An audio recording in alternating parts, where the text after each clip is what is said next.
परिचय। वैभव और उसके माता पिता कसौली में छुट्टी मनाकर 2 दिनों बाद अपने घर वापस आ रहे हैं। रास्ते में वो पानी की बोतल खरीदने के लिए किराने की एक दुकान पर रुके। वैभव कार में ही रुक गया।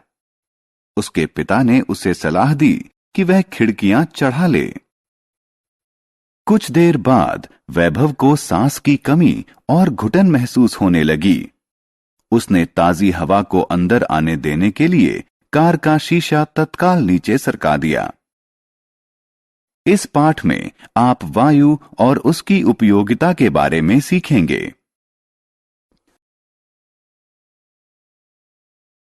आओ सीखें। वायु की विशेषता बताना। सभी सजीव प्राणियों के लिए वायु का महत्व बताना। वायु के उपयोग को बताना।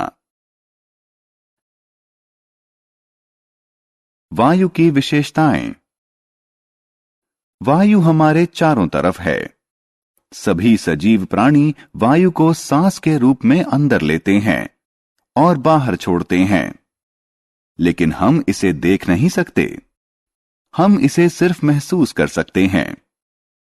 वायु में कोई रंग, स्वाद या गंध नहीं होती। हवा में भार होता है। हवा से भरा एक गुब्बारा लीजिए और इसका वजन कीजिए।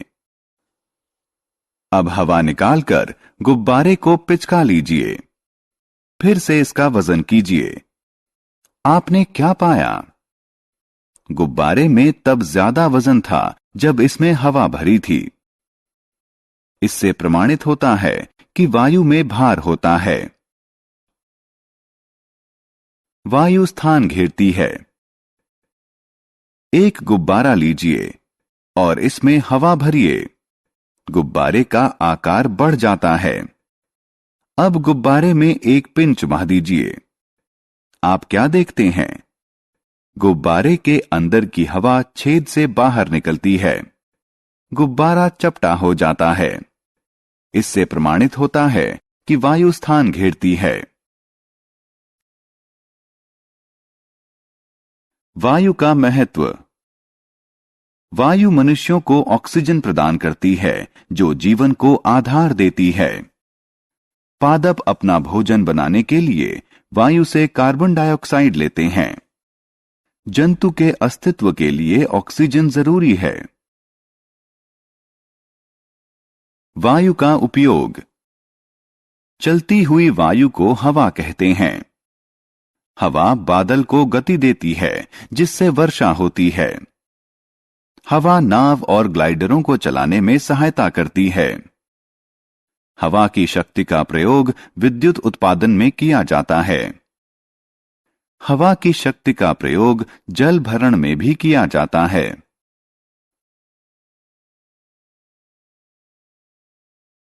हमने क्या चर्चा की?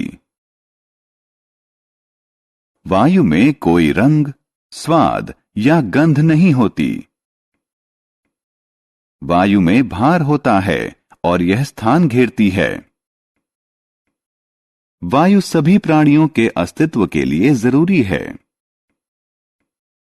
गतिशील वायु को हवा कहते हैं।